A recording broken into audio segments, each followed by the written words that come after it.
Red lights there from the Toronto-based four-piece Holy Fuck, who are in Australia. If you've got tender ears listening, you might want to turn off for a little while, because we are going to say the name frequently, and we don't want to cause offence. How are you guys? Brian and Graham from Holy Fuck with me in the Triple R studios. Yeah, fucking great.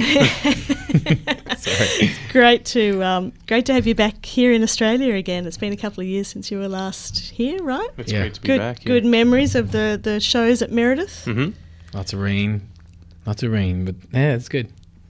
You, the live thing is a very important element of Holy Fuck's sound, isn't it? I mean, you are very, very sort of expansive, I suppose, in terms of the way that you interpret the recorded material. Can you tell us a little bit about how that kind of functions in relation to the sound we hear on Holy Fuck releases? It's very similar. On the albums, we would always set up in a room together where we can face each other and play that, record that music live as much as possible.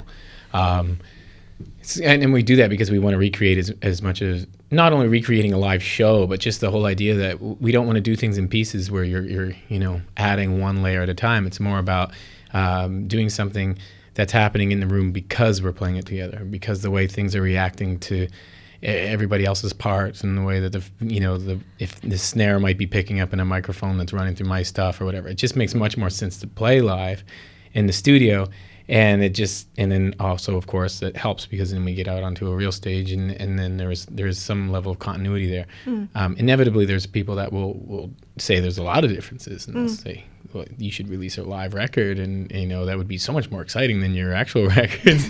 And then I kind of feel bad because it sort of is a live record. I was just going to say, so you're saying that the CDs are kind of a live Yeah. I think maybe the only thing missing is maybe they're a little more sober while they're listening to it, and they're not seeing the band right in front of them while someone's whipping their sweaty hair into their mouths or something. Yeah. So in terms of the way that it sort of functions live, do you tend to extend the songs? Yeah, somewhat. They're a little bit more elastic than they are on the record, and they will morph slightly on tour sometimes. And I think particularly for what Brian and I are doing, just the way we're generating the sounds and stuff, it's different. It can be different every night. Just that we're playing analog gear and guitar pedals that react differently. They react, we've noticed they react differently when we're in North America playing on 110 volts, and then we'll come to a country that's on 240 volts, and all of a sudden the gears just subtly react. I mean, maybe it's little minute things that only we notice. But the ghost in the machine. Exactly. Great Police record too. Yes.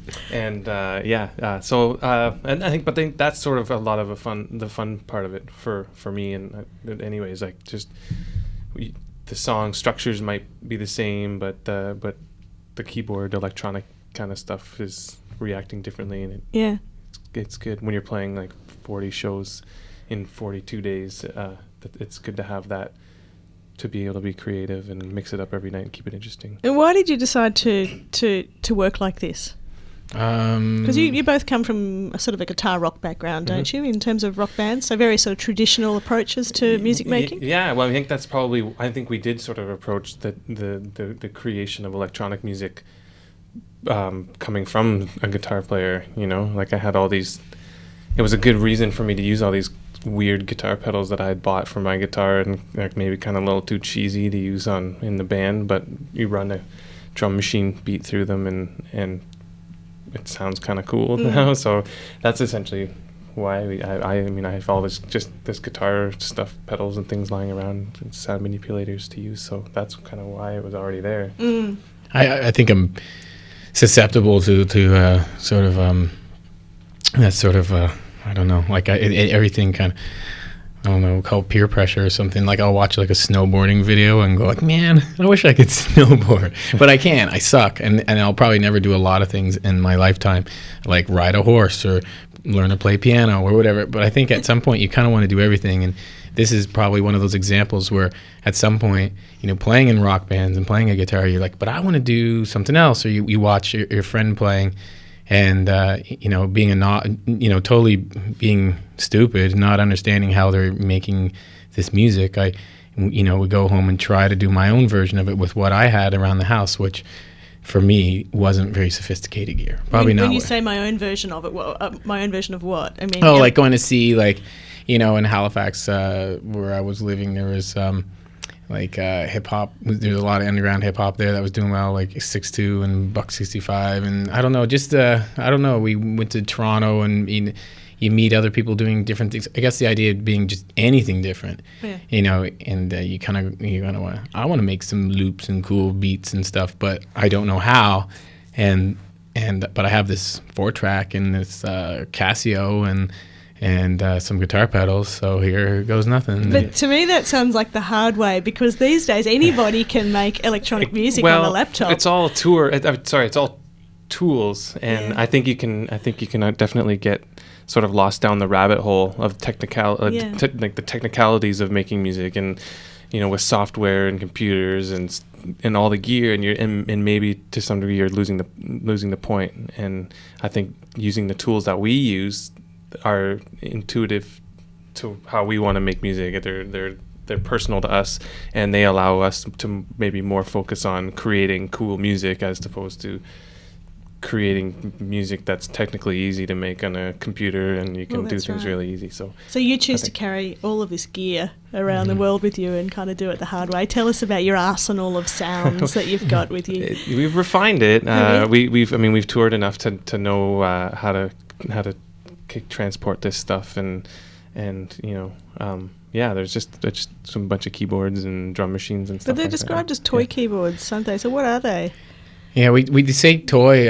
It's unfortunately people will kind of like ask us about our analog equipment, and that's just a little bit too much of a high-tech word even there. I don't really know what analog means. It's an easy, I guess. And I hate to use the word toy, because then suddenly it's like we're like some kind of Blue Man Group band, like where everything's like kitschy and funny, and it's all about props. But really, the point is something probably very cheap that didn't have a manual, that you bought at a pawn shop. It probably didn't cost much at all. We're not like scouring for that classic synth that was, you know, that 70s thing that, you know, was used on this soundtrack or whatever. It's not about trying to get really collectible analog gear that someone's going to salivate over. It's just really what you already have. You probably already have it in your closet from when you were a kid, and that's I think the fun part of that is that it doesn't need a manual. You don't really need to know how to use it. It's really just it. There's 3 buttons. One of them's the sound of a dog barking, and the other one's like a snare beat or whatever. So you kind of really have to get your, you know, try to engage creativity as well as a little bit of, just stupidity. Yeah. Just kind of like go for it. Get up on stage and make that dog bark. Yes, well, you're talking about using sort of feel and instinct, and you know, sort of I suppose improvisation. You know, would play some sort of a part in the kind of compositional process of the band. I mean, do you go in there with? I mean, the new album, like that track we just heard, has a hook. You keep coming back to. It's not all kind of experimental sounds. So how does the songwriting sort of develop? Well, that's probably the improvisation. Definitely when we first start working on ideas, that's definitely a great way to find hooks and find things that work. And well, that song in particular, Red Lights, we just heard, if like a Casio SK1 or whatever we had, if you take the disco beat, the march beat, take the march beat and go as fast as it'll go, it creates that sort of disco-y beat. And then Matt, our bass player, started to do that bass line, and then I plugged his bass into my mixer and sampled on another small little keyboard the bass line, and then played it an octave higher, which plays it twice as fast and twice as high. And that's half the song. I mean, that's what we did one day in soundcheck, and we were like, this is pretty cool. And then when the show started, we did the show, and then we got an encore, and when we came back from the encore, we're like, let's do that thing we were doing earlier. And that was the first time ever playing it. It probably didn't quite sound as sophisticated or fleshed out as what we just heard from the album, but at that very first performance, it was already sort of coming together. And I guess that's just a good example of that whole thing we're talking about, how we all want to set up together and play the record live, because otherwise we wouldn't have been able to do all 3 of those things I just mentioned, of everybody contributing that part, because it really was everybody's doing it sort of together. So it's changed a bit, hasn't it, the sound, from when you first started listening to the first release from the band? It seems like there is a little more melody, there is a little bit more sort of structure in the material. Now, is that just a kind of natural process of getting to know how you play, or is it about people responding to hooks and kind of knowing how to... I think it's kind of more to do with the former, like just the idea of getting a little bit better at what we're doing and having your hands free. I mean, in the beginning, it was so much about like, there's always those cold sweat moments. I'm sure, we all have them in whatever it is we do in our lives where we're really on the spot and it's not working out. So many of those moments where you really feel like, oh God, this isn't working, and there's all these people staring at me and it's so embarrassing. And I mean, after you go out on tour and you do that a bunch of times, you find yourself a little bit more like, oh, I know what I'm doing all of a sudden. But then you're bored and you're like, what am I going to do with my hands? Ooh, I'll actually hit one of these keys, or I'll pick up a microphone. So we're able to layer more into the soup. And I think in the beginning, there was less melody. Again, doing everything more or less live. We could have done a lot of melody, but it would have required, rewinding tapes and playing them through again, overdubbing melody. And we didn't want to do that. We wanted it to be very much a spontaneous capturing of that energy, and so now we're ambidextrous now. Right, that's a good way to be. You're not totally purist by the sound of it in terms of being an instrumental group, because there are vocals buried in the mix there, aren't there, Brian? I think the roller coaster was getting out of control, and I was genuinely scared. I was that well, I mean, a couple of things about that. The vocals pop up from time to time on the albums, don't they? They're very textural in a sense. So is there anything sort of written for them, or is it really just about the voice? Brian's crooning about love lost and opportunity that could be. You can hear it in there, can't you? I picked all of that. Yeah, tugged at my heartstrings. Yeah, exactly. The voice is a very powerful instrument. It can be pitchy, which is beautiful. It's not perfect, and so it's a fun thing to experiment with for sure. Especially when you have a lot of like effects and delays and distortions at your disposal to sing through all that. It's a lot of fun. It's kind of cool. Well, let me say the word suicide here, because Alan Vega was a master of doing that within Suicide, and obviously there's a sort of simpatico with that and that track. I don't know whether that was deliberate or not. We got a review from that record where somebody said not as engaging as Suicide. Well, that's just plain nasty. So they would have liked this better if we could have been a little bit more right on the nose, maybe, but alas. That song actually appeared on a compilation which I've got called Noi, or Brand Noi, which was a tribute to Noi, the krautrock band, but it wasn't an album of cover versions, was it? So what was the whole idea? Was it just kind of groups that had...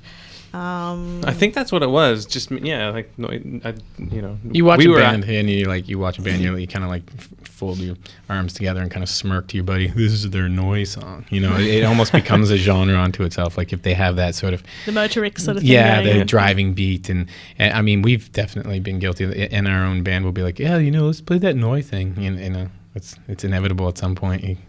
You get into those little catch-all phrases or descriptions. Every band should have a noise song, though. Or a can song, or something from the whole krautrock thing. Sure. Well, I mean, that's obviously something that you listen to, is it? Or we listen to a lot of stuff. Yeah, of course. Well, so you should as musicians. Yes.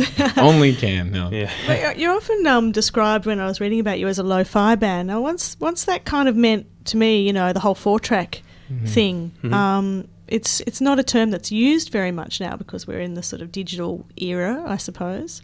But what does it kind of mean to you? Is it just the fact that you're working with those, very sort of organic kind of electronic instruments? Or I guess that means lo-fi. Getting back to we don't use... I mean, we record on computers still. Those are kind of hi-fi. So I don't know. To me, it's just all tools and what you do with them. And analog has got advantages and disadvantages, and digital recording has advantages and disadvantages to it. It's kind of an aesthetic now where you can like record on a very hi-fi thing and then put it through like the lo-fi filter. Yeah. And I think we probably for the last record especially, we kind of did the opposite. I mean, we start very lo-fi, but somehow in the end it became quite polished. Depending on who's making that description, but I think which isn't, it's not a bad lesson to learn. I think the most important thing is always the aesthetic, more so always than the means that you got there.